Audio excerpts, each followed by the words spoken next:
Hi friends, இன்னைக்கு சமையல் ஒரு அனுபவம்ல இன்றைய அனுபவம் கேக் பர்த்டே கேக் ரெண்டு கேக் செய்ய போறோம்.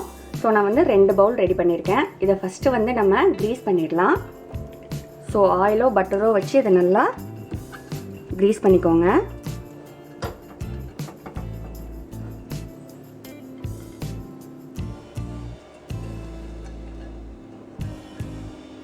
இதுதான் நம்ம முதல்ல செய்யணும். ஏன்னா நம்ம கடைசியா இத செய்ய மறந்துருவோம்.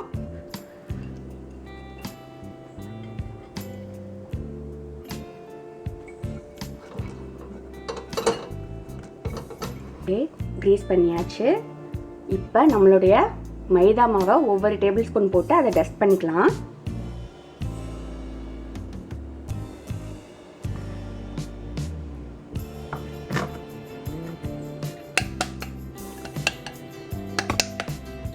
போட்டுட்டு இப்படி ரோல் பண்ணிட்டே இருங்க. எல்லா இடத்துலையும் மாவு பட்டுடும்.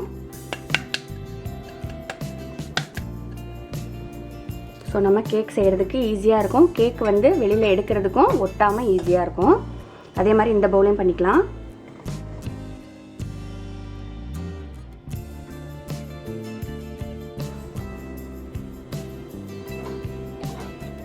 ஸோ ரெண்டையுமே மாவால் நம்ம டஸ்ட் பண்ணியாச்சு. இப்போது பட்டர் பேப்பர், இந்த சைஸ்க்கு நம்ம பட்டர் பேப்பர் கட் பண்ணிவிட்டு இதை நம்ம உள்ளே இப்படி ஃபிக்ஸ் பண்ணிடலாம்.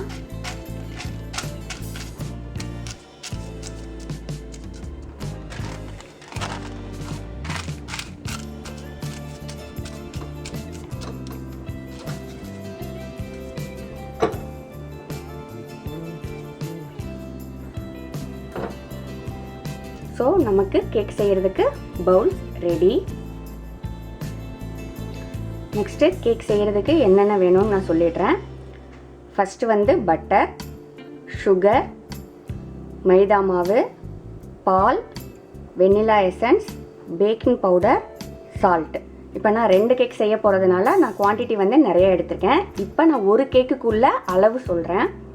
ஃபஸ்ட்டு மைதா மாவு 330 கிராம், அடுத்து வந்து butter 226 gram, sugar 300 gram, milk 240 ml 240 ml milk, 1 table spoon vanilla essence, 1 teaspoon baking powder, 1/4 teaspoon salt.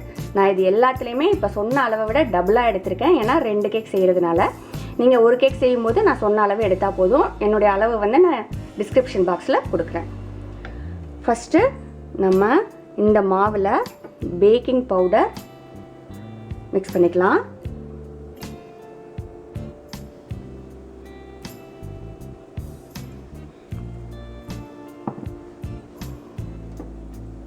Salt,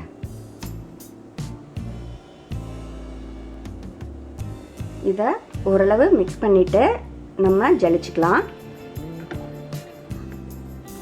ஒரு கேக் செய்கிறதுக்கு நமக்கு 4 எக்கு தேவைப்படும். ஸோ நான் 2 கேக்குங்கிறதுனால 8 எக் எடுத்திருக்கேன்.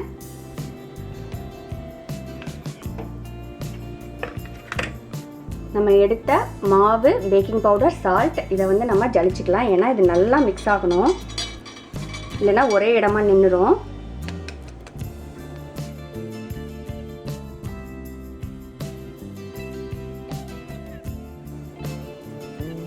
இப்போ மாவை நம்ம வேறு பவுலில் மாற்றிக்கலாம். ஏன்னா நம்ம இதில் தான் பீட் பண்ண போகிறோம். ஏன்னா இது கொஞ்சம் உயரமான பவுலாக இருக்குது. பட்டர், எக்கு எல்லாமே நமக்கு வந்து ரூம் டெம்பரேச்சரில் இருக்கணும். கோல்டாக இருந்துச்சுன்னா நமக்கு வந்து கேக் சாஃப்டாக வராது. ஸோ நம்ம செய்ய போகிறோன்னா அதுக்கு வந்து ஒரு 6 to 8 hours வந்து முன்னாடியே நம்ம ஃப்ரிட்ஜிலேருந்து எடுத்து வச்சிடலாம்.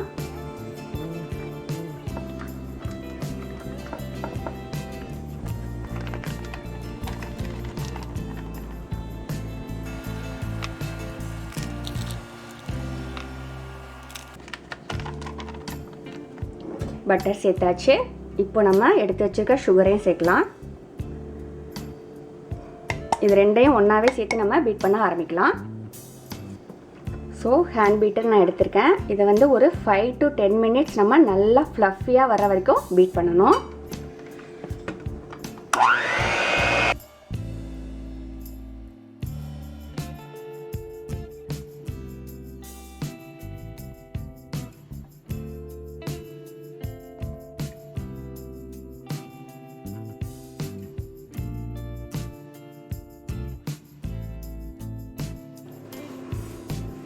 ஸோ பட்டர் அண்ட் சுகர் வந்து ஒரு 10 மினிட்ஸ் நம்ம பீட் பண்ணியாச்சு. ஓரத்தில் உள்ளதை ஃபுல்லாக நீங்கள் இந்த மாதிரி நடுவில் எடுத்து விட்டுக்கோங்க. ஏன்னா ஓரத்தில் அப்படியே சுகர் உறைஞ்சி போயிடும். இதுக்கப்புறமா நம்ம வெண்ணிலா எசன்ஸும் எக்கும் ஒன்றா ஆட் பண்ணலாம். நம்ம எடுத்துருக்க வெண்ணிலா எசன்ஸை இதில் ஆட் பண்ணுறேன். அதுக்கப்புறம் ஒவ்வொரு எக்காக உடச்சி ஊற்றிட்டு அதுக்கப்புறமா நம்ம பீட் பண்ணலாம்.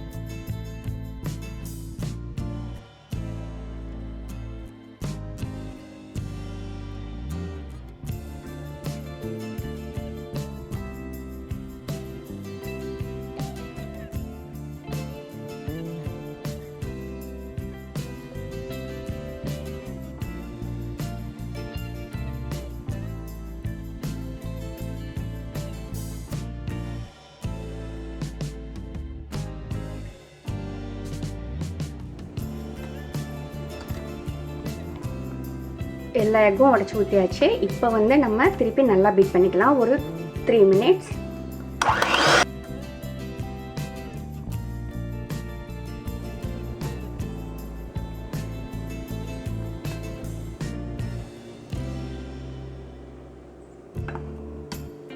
ஒரு 2 கரண்டி மாவு போட்டிங்கன்னா கொஞ்சம் பால் இதில் ஊற்றிக்கோங்க.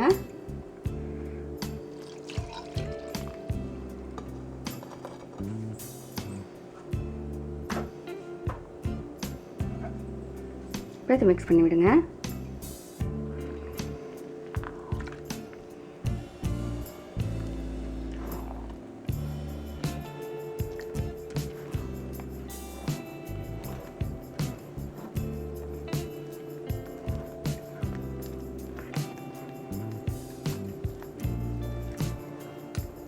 கொஞ்சம் கொஞ்சமாக போட்டிங்கன்னா உங்களுக்கு ஈஸியாக இருக்கும் மிக்ஸ் பண்ணுறதுக்கு.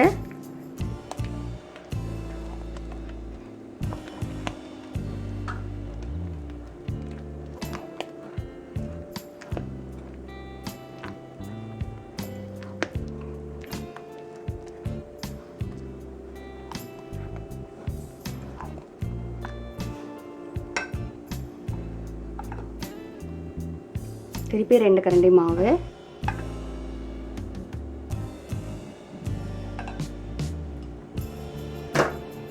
கொஞ்சம் பால்,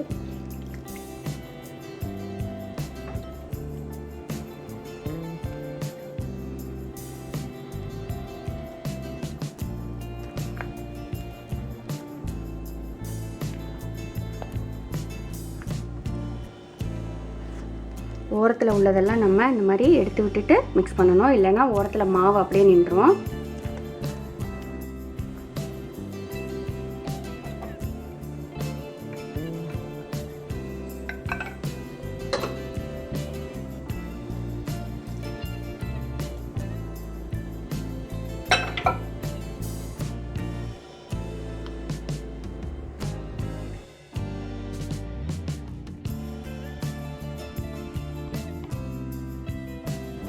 இப்போ எல்லாமே மிக்ஸ் பண்ணியாச்சு. கடைசியாக ஒரு 1 மினிட் பீட் பண்ணிக்கலாம். ஏன்னா நல்லா எல்லாமே கலக்கிறதுக்காக.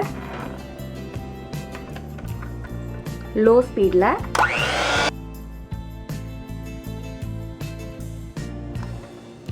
பாருங்கள், சாஃப்டாக ஃப்ளஃபியாக நமக்கு கேக் மிக்சர் ரெடி ஆகிடுச்சு. இப்போ நம்ம ப்ரிப்பேர் பண்ணி வச்சுருக்க பவுலில் இதை ஊற்றிடலாம்.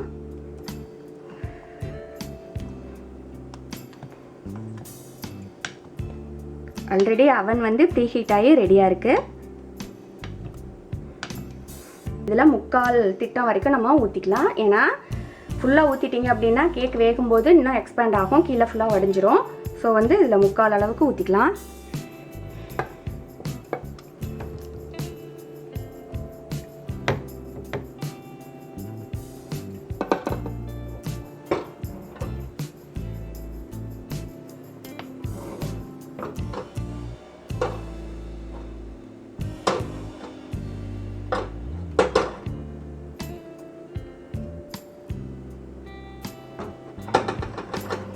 ஊற்றிட்டு இதை நல்லா டேப் பண்ணி விடணும், தட்டி விடணும். ஏன்னா உள்ளே வந்து ஏர் பபிள் இல்லாமல் இருக்கிறதுக்காக.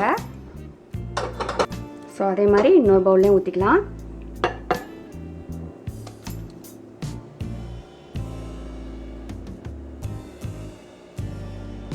பாருங்கள், நமக்கு 2 பவுலுமே கேக் மிக்சர் ஊற்றி ரெடியாக இருக்குது. இப்போ இதை வந்து அவனில் சென்டர் ரேக்கில் வச்சிடலாம். ஒரு 30 மினிட்ஸ் கழித்து நம்ம பார்க்கலாம் எப்படி வெந்திருக்கு அப்படின்னு.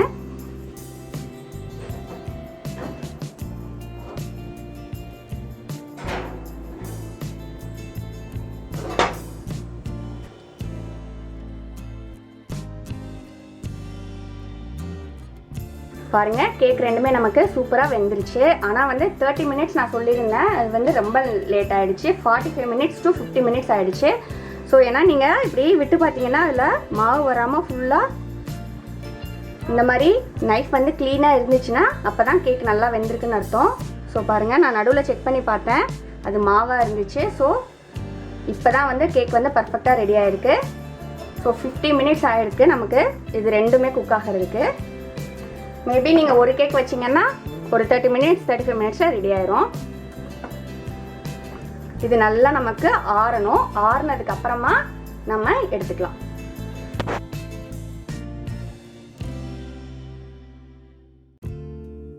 பாருங்க, கேக் நல்லா ஆறிடுச்சு. இப்போ சுற்றி நம்ம எடுத்துக்கலாம்.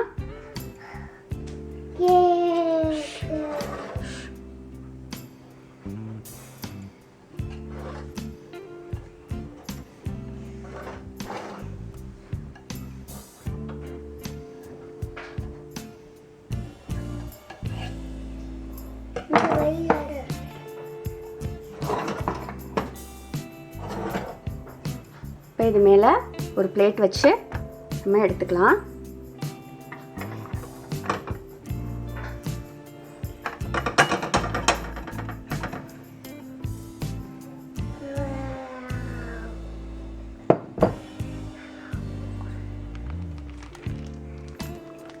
பாருங்க, கேக் நல்லா சாஃப்டாக சூப்பராக ரெடி ஆயிடுச்சு.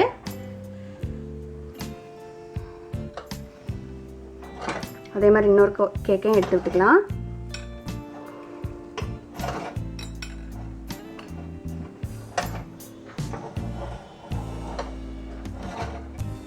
பிளேட் வேணுமா?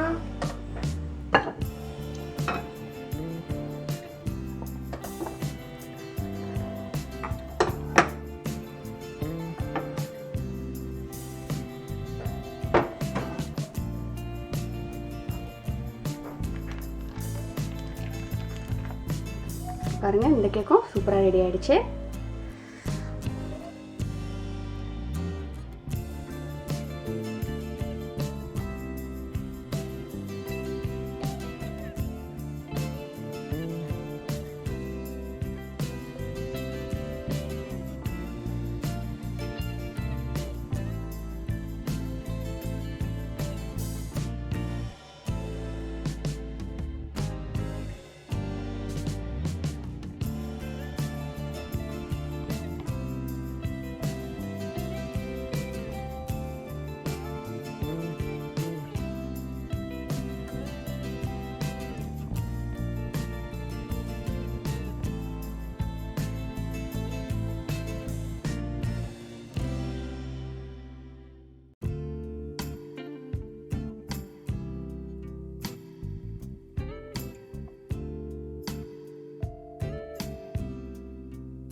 ரெசிபி உங்களுக்கு பிடிச்சிருந்ததுன்னா நம்ம சேனல் சமையல் ஒரு அனுபவமை லைக் பண்ணுங்கள், ஷேர் பண்ணுங்கள். For more videos please subscribe. Thank you.